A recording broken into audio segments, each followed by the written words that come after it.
हमारे चैनल को सब्सक्राइब करें और बेल आइकन दबाएं।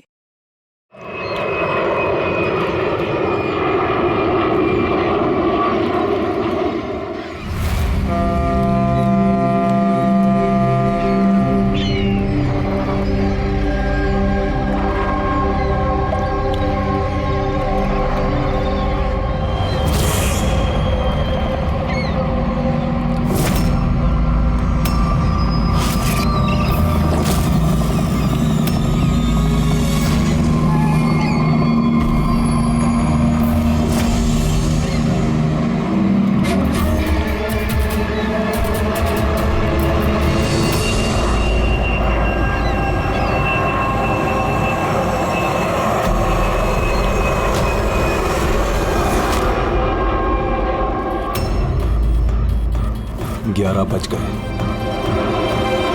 आ गया। अब ये प्लेन गिरेगा।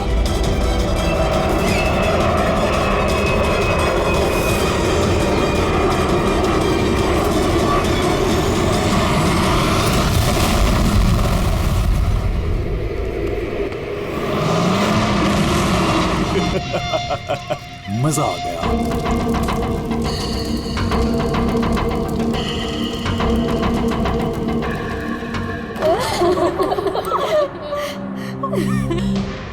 प्लेन में आप तीनों के हस्बैंड्स के अलावा सिर्फ पायलट था।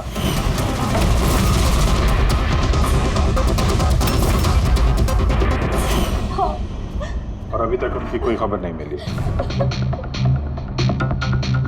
देखिए, अथॉरिटीज से हमने पूरी पूछताछ की और उन्होंने बताया कि प्लेन में कोई तकनीकी खराबी नहीं थी। तो फिर आप लोगों को ऐसे क्यों लगता है कि ये एक्सीडेंट नहीं था, ये प्लेन क्रैश नहीं था, बल्कि किसी ने जानबूझकर इनका खून किया है? उन्हें कई दिनों से धमकी भरे कॉल्स आ रहे थे।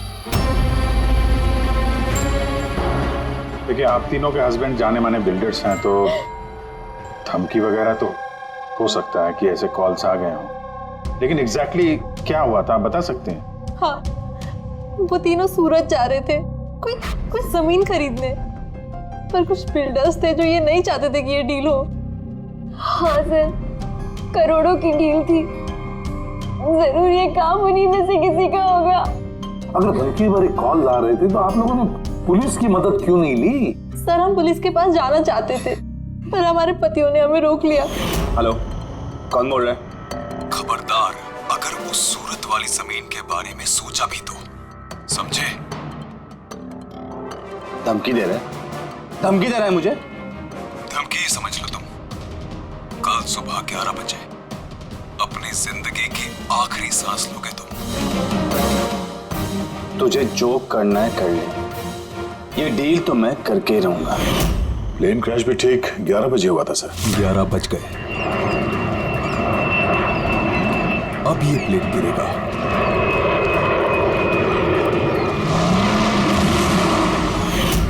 ये कोई सहयोग तो नहीं हो सकता? आप ही बताइए सर, क्या एक जमीन का टुकड़ा किसी इंसान की जिंदगी से ज्यादा कीमती हो सकता है? देखिए, मैं आपको प्रॉमिस करता हूं, जिस किसी ने भी ये किया उसे हम सजा दिलाकर ही रहेंगे।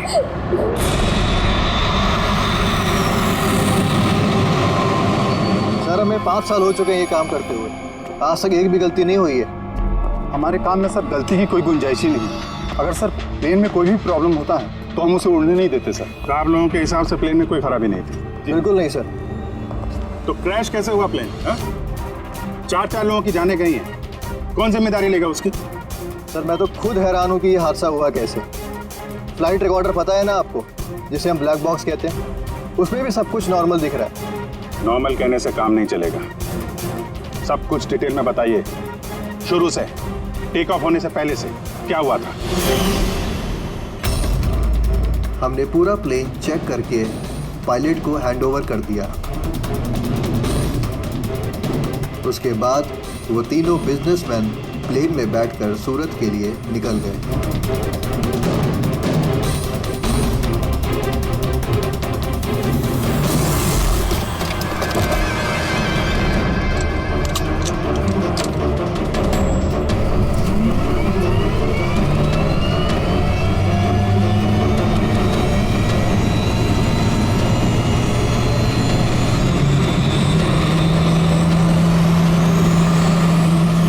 टेक ऑफ का परमिशन रेडियो फ्रीक्वेंसी पे मिलता है मेन टावर से। कल हमें पूरी इंफॉर्मेशन मिलने के बाद ही हम लोगों ने टेक ऑफ की प्रक्रिया शुरू की थी। आप रेडी? क्या? अच्छा, ओके ओके ओके ओके, हाँ ठीक है, हम लोग देखते हैं। क्या हुआ सर? मदन को जिस फोन से धमकी भरे कॉल किए जा रहे थे ना, वो क्रैश वाले दिन यहीं पे था, इसी एयर स्ट्रिप पे। सर अगर फोन यहीं पर था तो किसी अंदर वाले का हाथ है। क्यों? नहीं सर, हमने किसी को भी कोई भी धमकी भरे फोन नहीं किए। तुम लोगों ने नहीं किया तो कोई बाहर वाला घुस गया होगा। यही सिक्योरिटी इसी एयर स्ट्रिप की। अगर वो आदमी यहाँ पे आया था तो कोई ना कोई निशान तो जरूर छोड़ के गया होगा। चेक करते हैं। सर ये जगह तो पूरी खुली हुई है सर, अगर वो कहीं छुपा होगा तो कहीं हैंगर के पास छुपा होगा सर। ठीक है, वहां देख लें। चलो हैंगर के पास चलो।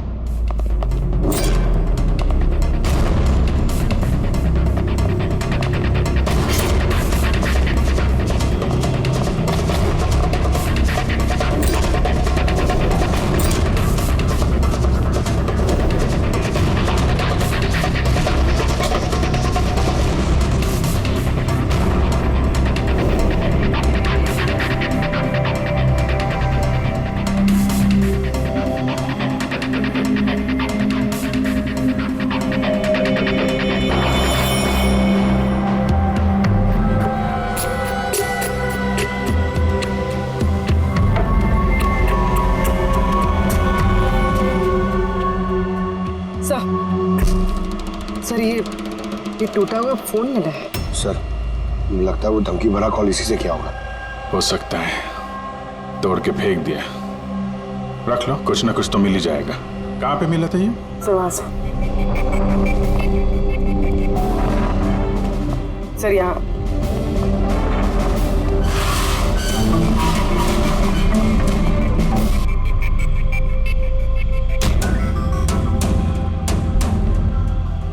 सर ये देखिए, ये कान जैसा कुछ लग रहा है तो कान का निशान यार। फोन भी यहीं मिला है और ये निशान भी। कहीं ऐसा तो नहीं कि वो मुजरिम यहीं दीवार पे टेक लगा के फोन पे बात कर रहा हो और हमारे लिए अपना कान का निशान छोड़ गया हो। काम करो, फोटो ले लो उसकी। सर वो कान के निशान से कुछ पता चलेगा? अरे कुछ ना कुछ तो पता चलेगा।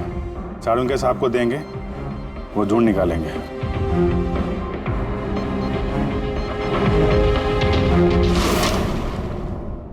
सर 2 लाशें मिल गई हैं, अंगद और मदन की।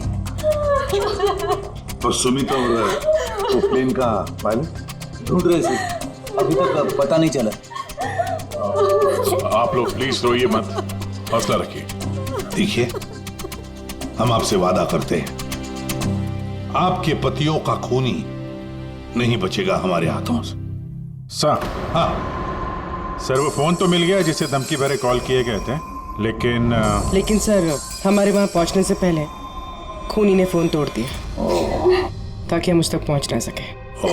सर हम जानते हैं सब किसने किया। जानती हो किसने किसने किया खून? रणदीप और शशि ने। रणदीप और शशि कौन है? हा? सर ये दोनों भी बिल्डर्स हैं। ये नहीं चाहते थे कि हम तीनों के पतियों की वो डील सक्सेसफुल हो। जानता था, मैं जानता था इस जुर्म का सारा इल्जाम हम दोनों पे ही लगने वाला है। आपकी तारीफ। सर यही है वो दोनों खूनी, रणदीप और शशि।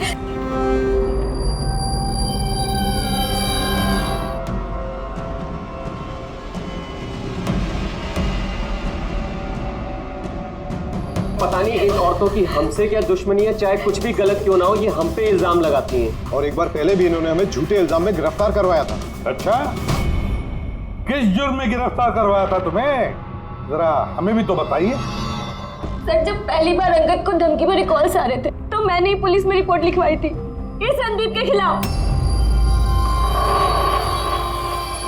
और पुलिस ने मुझे गिरफ्तार भी कर लिया, पर बाद में मैं निर्दोष साबित हुआ। हाँ सर, असल में वो धमकी भरे फोन कॉल उन गांव वालों के थे जिनकी जमीन ये लोग लेना चाहते थे। हाँ तो वो गांव वाले अब भी जेल में हैं। तो ये गंदी हरकत तुम लोगों के अलावा और कौन कर सकता है? देखा सर, फिर से हम पर इल्जाम। अगर ये हमने किया होता तो हम सीआईडी के पास क्यों आते? कोई बात नहीं, बहुत जल्द दूध का दूध और पानी का पानी हो जाएगा। हाँ, क्योंकि हमें वहां पे मुजरिम के कान का निशान मिला है। तो बस उससे तो हम पता लगा ही लेंगे कि खूनी है कौन। ये दीवार पर जो गीला पेंट था, उस पर जो एक कान का प्रिंट है, इस कान के प्रिंट को देखो। कुछ दिखाई देता है कान पर? इस कान के प्रिंट पे स्टार जैसी कुछ शेप का इम्प्रिंट है। और एक बात और, ये जो मुजरिम है ये समुद्र के आसपास रहता है। ये कैसे पता चला सर? मैं बताता हूँ। ये फोन के जो टूटे हुए टुकड़े हैं, इस पर मुझे कुछ समुद्री रेत और मछली के कांटे के टुकड़े मिले। अच्छा, तो जब उस आदमी ने अपने जूते से इस फोन को तोड़ा होगा तो वो रेत और मछली के कांटे उसके जूते से निकल के फोन में चले गए। जूतों में रेत और मछली के कांटे, हो सकता है ये आदमी किसी फिश मार्केट के आसपास रहता हो। फिश मार्केट तो है ना यहाँ पे दो, एक वर्सोवा जेट्टी पे और दूसरा मड आइलैंड पे। बस अब अपना काम हो गया। दोनों फिश मार्केट में जाकर पता लगाओ। देखो ऐसा कोई है क्या जो कान में स्टार की शेप की ईयररिंग पहनता है।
रिंग वाला आदमी मिल गया।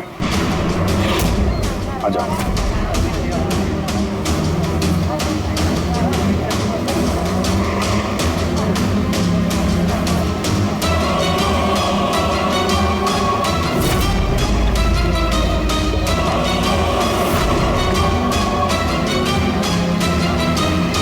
किसी से मीटिंग होने वाली है।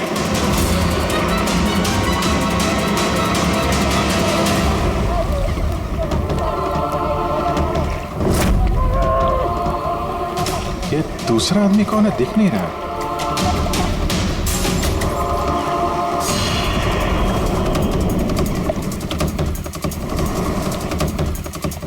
ये तो सचिन है। एयरपोर्ट अथॉरिटीज ने मरने वाले पायलट के लिए इसकी फोटो दिखाई थी। वो पायलट सचिन, सचिन जिंदा है? सर अगर ये प्लेन क्रैश में मरा नहीं और जिंदा है तो ये यहाँ छुपा क्या कर रहा है? वही तो सामने क्यों नहीं आ रहा? चलो पूछते हैं इससे।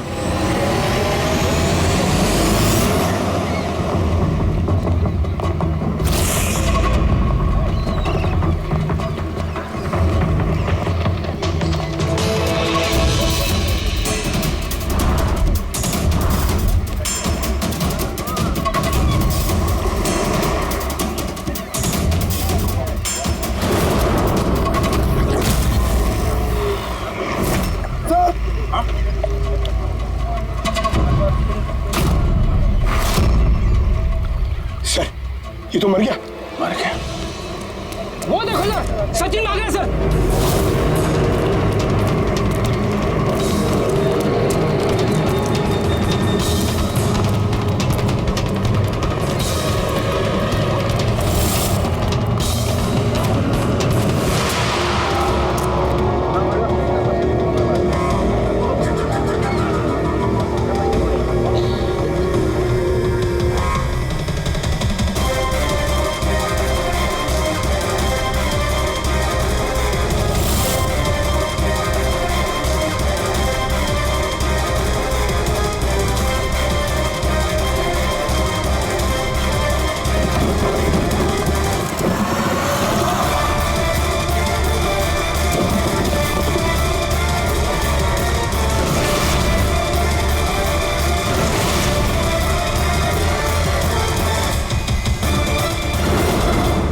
ये गया कहाँ? सर शायद वो आदमी कुछ ऐसा राज जानता था जो सचिन नहीं चाहता था कि हम तक पहुंचे, और शायद इसीलिए उसका खून कर दिया।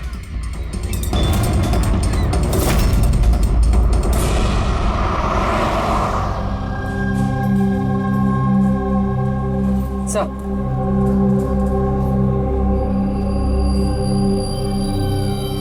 क्या सवाल करना है आप लोग को मुझसे? आपके पति सचिन के बारे में। क्या आप बता सकती हैं कहाँ मिलेगा वो? ये कैसा सवाल है इंस्पेक्टर? आप लोग को तो पता है ना कि अभी उनका एक प्लेन क्रैश में। जी नहीं, सचिन जिंदा है। जिंदा है? जी हाँ। और आपको शायद ये जान के दुख होगा कि वो एक खून करके फरार है। वैसे कितने पैसे मिले थे सचिन को इस साजिश का हिस्सा बनकर? पैसे? पैसे नहीं मिले। पैसे मिले होते तो मैं यहाँ कॉफी शॉप में काम नहीं कर रही होती। और वैसे भी हमारी शादी कुछ ठीक नहीं चल रही थी। आपकी शादी ठीक नहीं चल रही थी? क्या मतलब, मैं पूछ सकता हूँ क्या प्रॉब्लम थी? दीप्ति नाम की एक लड़की है, एयर होस्टेस है। बहुत बार कहते थे भी कि तुझसे डाइवोर्स लेके उसके साथ रहना है। कहाँ रहती, कहाँ है ये? सिंगापुर। सिंगापुर। क्या सचिन जिंदा है? ऐसा नहीं हो सकता सर, हमने खुद अपनी आंखों से उसे प्लेन में चढ़ते हुए देखा है। सर इतने भयानक हादसे में उसका जिंदा रहना मुमकिन नहीं है सर। अरे यार, पैराशूट वगैरह से कूद गया हो तो? नहीं सर, अगर पैराशूट लेके कूदता तो किसी ना किसी की नजर जरूर पड़ती उस पर। हमसे कुछ मिस तो नहीं हो गया ना? क्या क्या बोल रहे थे तुम? क्या मिस हुआ होगा? नहीं सर, कुछ नहीं। तुम्हारी बातों से तो साफ साफ लग रहा है कि तुम लोग कुछ छुपा रहे हो। क्या बात है, बताओ बताओ जल्दी। सॉरी सर, हमसे वो थोड़ी सी गलती हो गई। कैसी गलती? सर जब प्लेन टेक ऑफ हुआ तो हम वहाँ थे ही नहीं। इतनी बड़ी गलती कैसे कर सकते हैं आप लोग? हैं? सर वो प्लेन जब रनवे पे दौड़ रहा था सर, कुछ धमाका हुआ सर। कैसा धमाका? सर किसी ने दिवाली का बम फोड़ा था, तो हम लोग उसको देखने के लिए गए कि कहीं कोई सीरियस बात तो नहीं है। अरे ये तो पटाखा है। और सर जब हम वापस चल के आए तो पता चला कि प्लेन उड़ चुका था सर। ये उस दाढ़ी वाले का ही काम होगा, इन लोगों का ध्यान भटकाने के लिए। हाँ पर अभिजीत, क्यों? क्या मकसद हो सकता है इनका ध्यान भटकाने में? कुछ न कुछ तो गड़बड़ है अभिजीत। ये जब धमाका हुआ तब प्लेन एयर स्ट्रिप पे कहाँ था, वो जगह दिखाओ। आइए सर। चलो दिखाओ। आइए।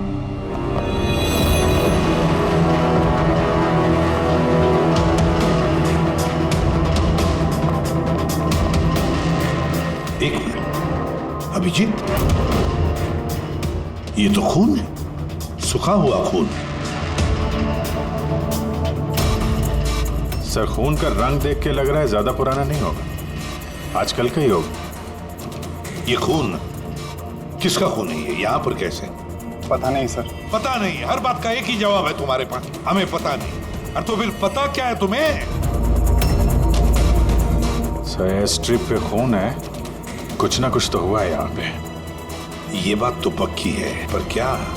और फिर ये खून है किसका?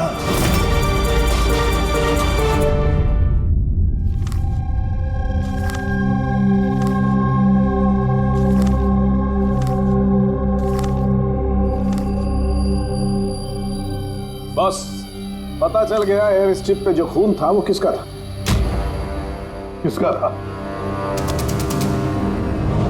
ये पायलट सचिन।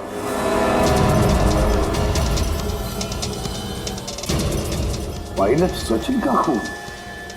लेकिन उसे चोट लगी कैसे और कब? सर जब हम उसे जेट्टी पे मिले थे तब उसने स्लिंग बैंडेज पहन रखा था और उसके हाथ पे पट्टी भी बंधी हुई थी।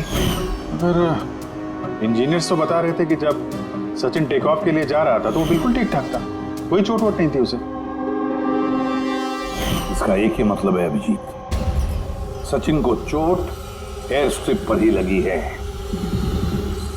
प्लेन टेक ऑफ होने से पहले ही सचिन एयर स्ट्रिप पर कूदा और उसे चोट उसी वक्त लगी है।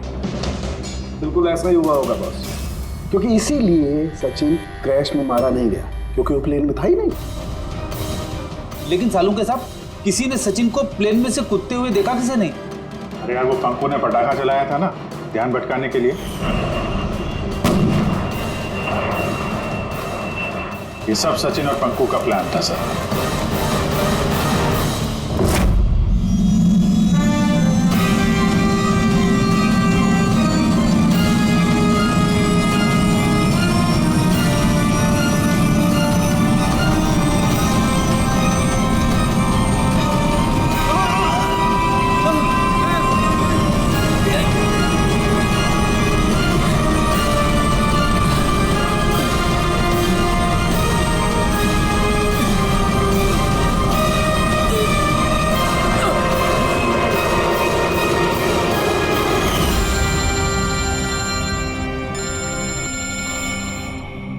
Hello, okay, thank you sir. Sachin की वो गर्लफ्रेंड दीप्ति जो सिंगापुर में रहती है, उसका नंबर मिल गया। सचिन, क्या हुआ उसे? वो ठीक तो है ना? दीप्ति, एक बात बताओ, आखिरी बार तुमने सचिन के साथ कब बात की थी? 2 दिन पहले। 2 दिन पहले? मगर सचिन की बीवी ने तो हमें बताया कि तुम दोनों का रिश्ता टूट चुका है। नहीं, शायद उसने अपनी बीवी को नहीं बताया होगा कि वो मुझसे मिलने सिंगापुर आ रहा है। अच्छा, सिंगापुर कब आने वाले हैं सचिन? अब 1 हफ्ते बाद।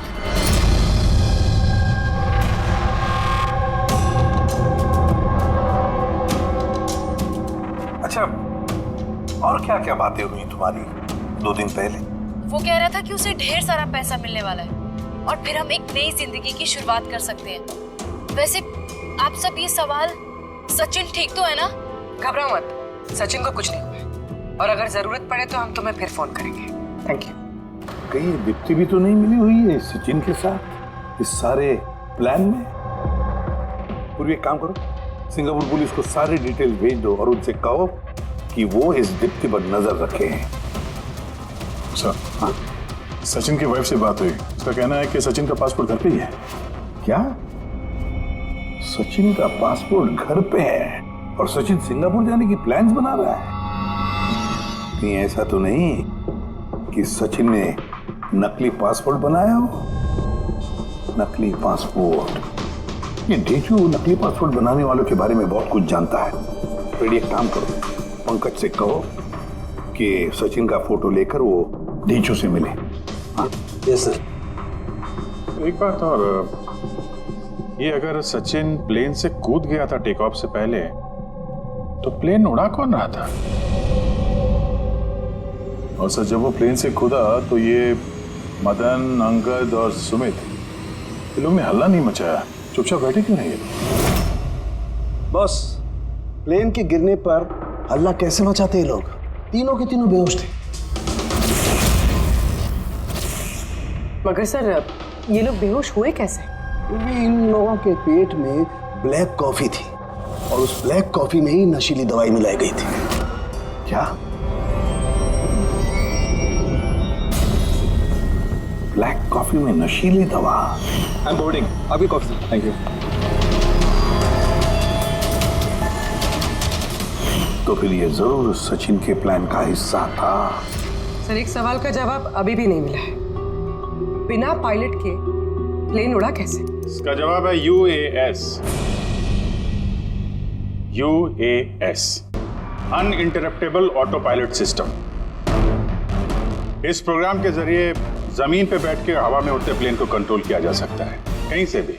हाँ सर, हम लोग फॉरेंसिक लैब में रह के भी हवा में उड़ते हुए प्लेन को कंट्रोल कर सकते हैं। और इस प्रोग्राम को इसलिए बनाया गया कि हवा में उड़ते प्लेन में अगर इमरजेंसी हो जाए या हाईजैक का प्रॉब्लम हो जाए तो उसका कंट्रोल नीचे वालों के पास भी रहे। मतलब प्लेन के कॉकपिट का कंट्रोल उसके हाथ में जिसके हाथ में वो रिमोट है। हाँ सर, और जिसके पास भी रिमोट कंट्रोल था उसी ने प्लेन क्रैश करवाया समंदर में। तो रिमोट कंट्रोल वाला खूनी, ब्लैक कॉफी में नशीली दवा, अगर एक बार पता चल गया ना कि ये ब्लैक कॉफी में नशीली दवा डाली किसने और पिलाई किसने, तो समझ लो ये रिमोट कंट्रोल वाले खूनी तक हम पहुंच गए। Remote control. Black coffee?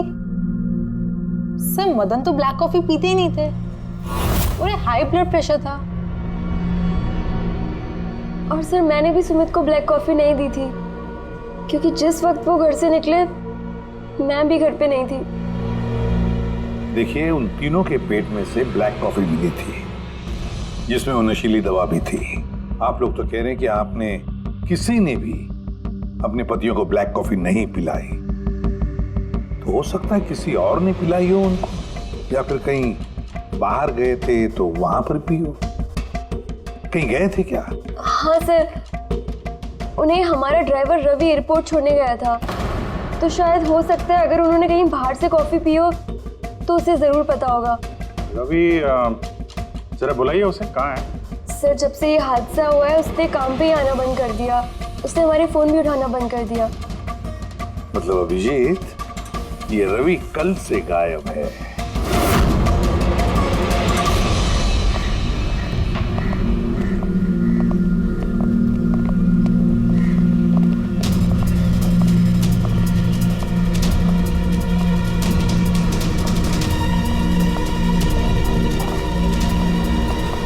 Excuse me, हटिए जरा, क्या बात है, क्या हुआ? देखिए सर, यहाँ से बहुत बदबू आ रही है और अभी पुलिस को भी फोन किया है, अभी तक कोई आया नहीं है। हम लोग सीआईडी से हैं।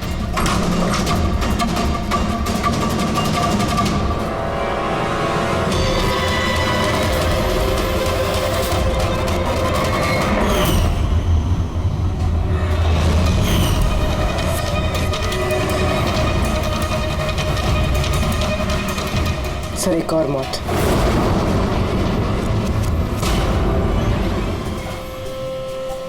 अच्छा, जस्ट फॉलो मी।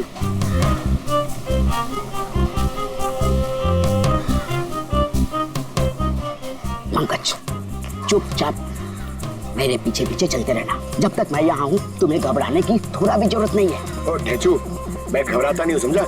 मैं सीआईडी से हूँ। चुपचाप चलो, फॉलो मी। इधर चलो।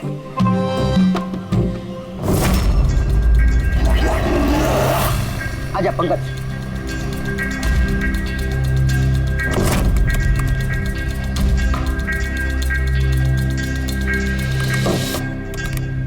क्या दोस्त, सुना है तुम बहुत अच्छा पासपोर्ट बनाते हो? किससे सुना? मेरे एक दोस्त ने बताया। दोस्त? कौन दोस्त? ये नहीं, मैं नहीं जानता इसे।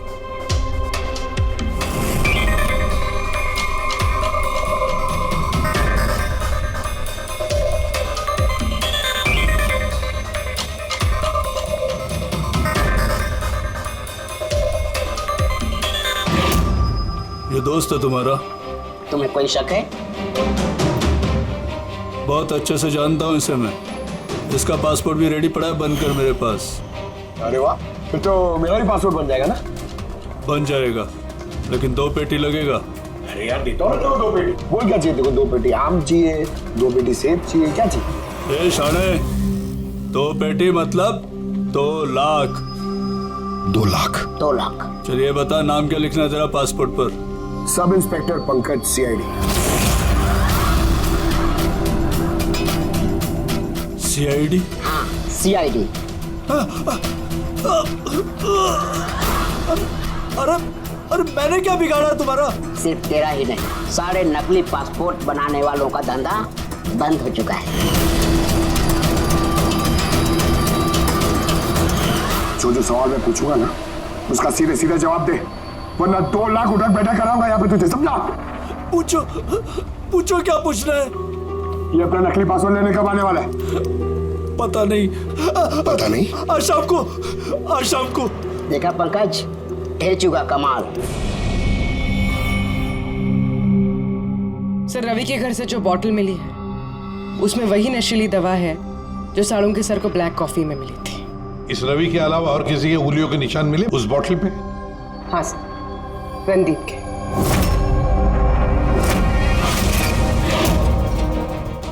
रणदीप, ये रणदीप ब्यूरो में आकर जोर जोर से चिल्ला चिल्ला कर अपनी बेगुनाही साबित करने की कोशिश कर रहा था।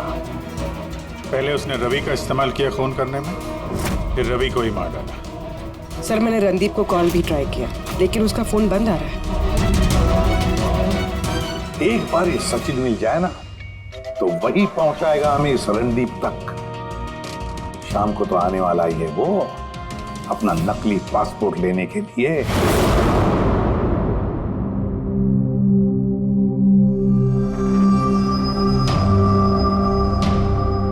मेरा पासपोर्ट रेडी है। हाँ, तुम एक काम करो, अपना पासपोर्ट उससे ले लो, उसके पास है। अरे यार जल्दी करो, मेरे पास ज्यादा टाइम नहीं है। सही कहा तूने, तेरे पास तो बिल्कुल भी टाइम नहीं है। बस ये फोटो चिपका दूं? ये क्या मजाक है? मजाक नहीं है, ये सीआईडी का तोहफा है। सीआईडी? बता वो प्लेन क्रैश कैसे किया था तूने?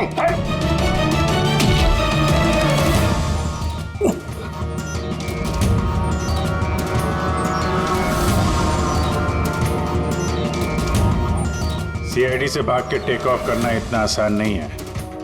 इमरजेंसी लैंडिंग करनी पड़ जाती है मुजरिमों को। पैसों के लालच में अंधा हो गया था मैं। इस काम के लिए मुझे 50 लाख रुपए दिए गए थे, लेकिन सर मुझे पता नहीं था कि वो लोग मारे जाएंगे। पैसे किसने दिए थे तुझे ये बता। सर मुझे नहीं पता, मैंने सिर्फ एक बार बात की थी उससे। पंकज, जरा इंटरनेट पे देखो, इस रणदीप का कोई इंटरव्यू वगैरह है क्या? सर मिल गया। मैं अपनी कामयाबी का पूरा श्रेय अपनी कड़ी मेहनत और सच्चे लगन को देता हूं कि इस दुनिया में कुछ भी नामुमकिन नहीं है। मैं कहां था और कहां आ गया। सर ये उसी की आवाज है सर, आई एम श्योर ये उसी की है। आवाज रणदीप की और वाइल पे उंगलियों के निशान भी रणदीप के। रणदीप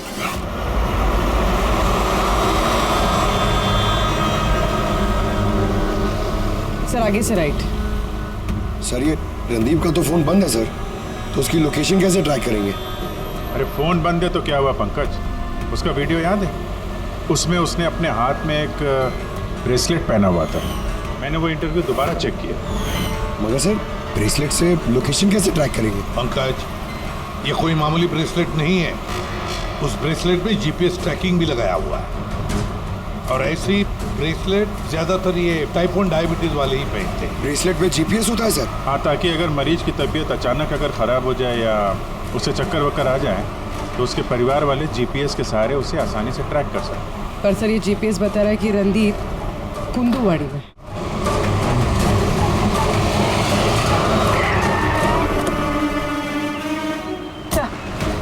यहीं कहीं है, यहाँ पर।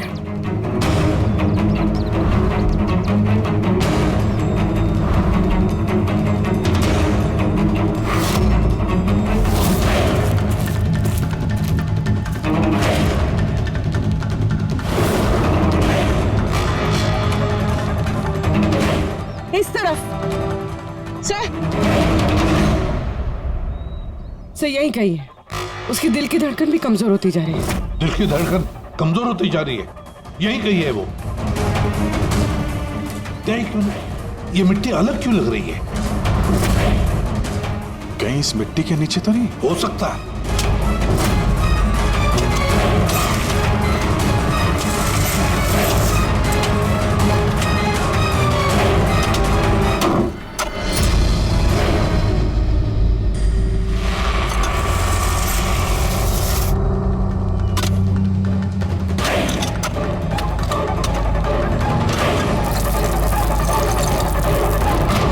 My God!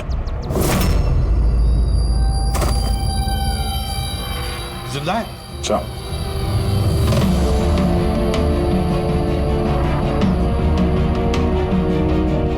सर हम तो सोच रहे थे ये रणदीप खूनी है, पर यहाँ तो कोई उसकी ही जान लेने चला था। सर मुझे नहीं लगता कि रवि का खून रणदीप ने किया होगा, क्योंकि ब्यूरो से निकलने के बाद उसकी ब्रेसलेट की लोकेशन यहीं पर थी, वो और कहीं गया ही नहीं। मतलब जिसने भी सचिन को पैसे दिए वो रणदीप नहीं, कोई और ही है। लेकिन सर आवाज तो उससे की थी, उसने खुद पहचानी है। पूरी आवाज बदल के बात करना कोई बड़ी बात नहीं है। और आजकल सर ऐसे ऐसे मोबाइल ऐप्स आए हैं जिसके जरिए कोई भी किसी की भी आवाज में बात कर सकता है। तो फिर कौन है वो जिसने रणदीप को फंसाने की कोशिश की? है कौन वो जिसने ये आवाज बदलने वाला ऐप इस्तेमाल किया?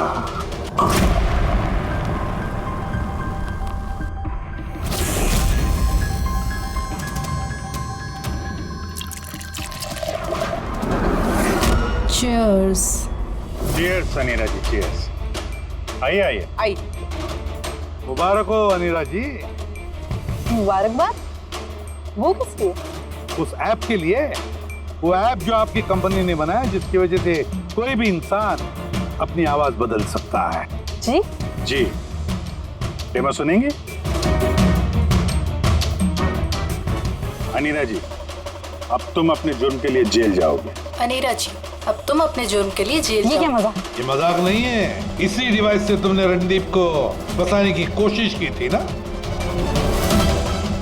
पूर्वी, अरेस्ट करो इसे। चलिए madam.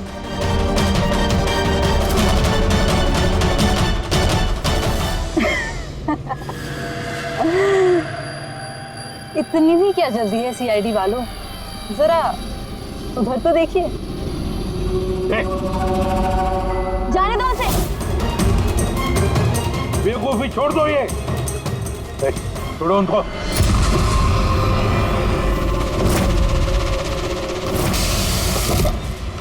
God,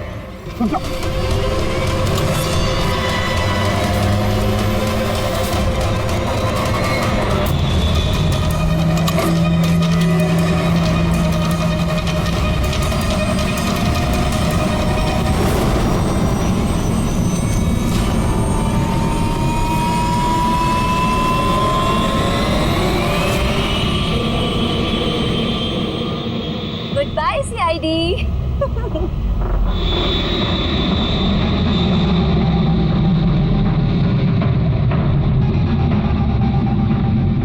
well done girls, आज तक जो बड़े बड़े मुजरिम नहीं कर पाए वो हमने कर दिखाया। सीआईडी को तो नानी याद आ गई होगी। पर वो सब तो ठीक है यार, पर अब जाएंगे कहाँ? ओरिजिनल प्लान तो ना चौपट कर दिया। सोचते हैं कोई ना कोई मंजिल तो मिल ही जाएगी।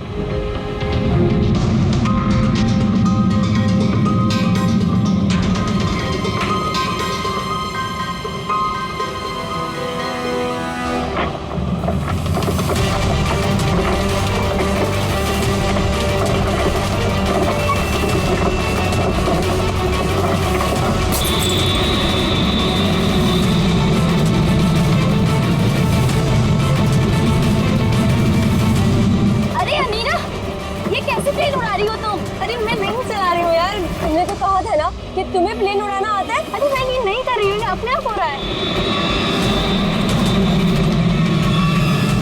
ओह नो, प्लेन तो ऊपर आ रहा है।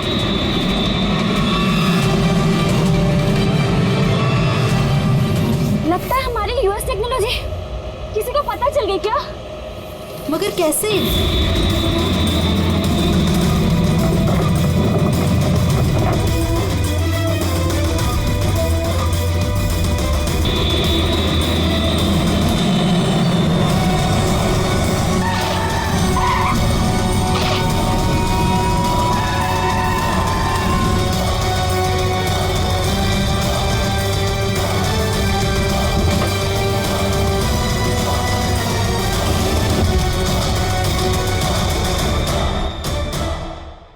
आइए।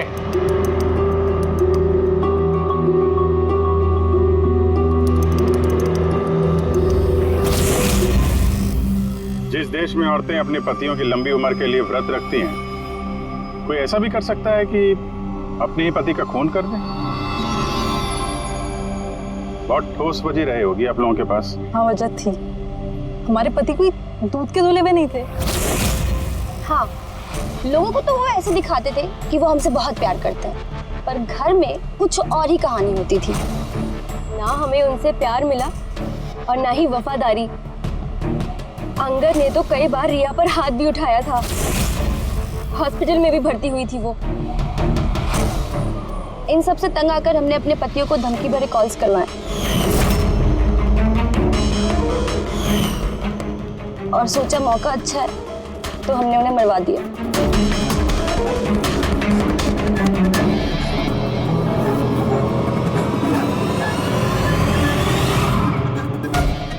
और किस्मत देख ली, रणदीप रवि के पास गया वो बेहोशी वाली दवाई लेकर, ताकि हमारे पति मीटिंग में पहुंच ही ना पाए। और ये चीज भी हमारे काम आ गई। तो रवि की वफादारी का फायदा उठाया तुमने, हाँ? फिर तुम लोगों ने रणदीप को जमीन में गाड़ दिया ताकि हमें ऐसा लगे कि वो जुर्म करके फरार हो गया है। पिंजरे में बंद घुटन भरी जिंदगी जीने का कोई फायदा नहीं था। हमें आजादी की हवा में सांस लेनी थी। आजादी की हवा में सांस लेने के और भी तरीके होते हैं अनिरा जी। पति को मारना सबसे गलत रास्ता। सही होता अगर तुम पतियों से अलग हो जाती, लेकिन नहीं, तुम तीनों ने ऐसा रास्ता चुना जो तुम्हें घुटन भरी जिंदगी तक ले जाएगा, और वो भी जेल की सलाखों के पीछे। For more updates, subscribe to our channel, click the show links and enjoy watching the videos.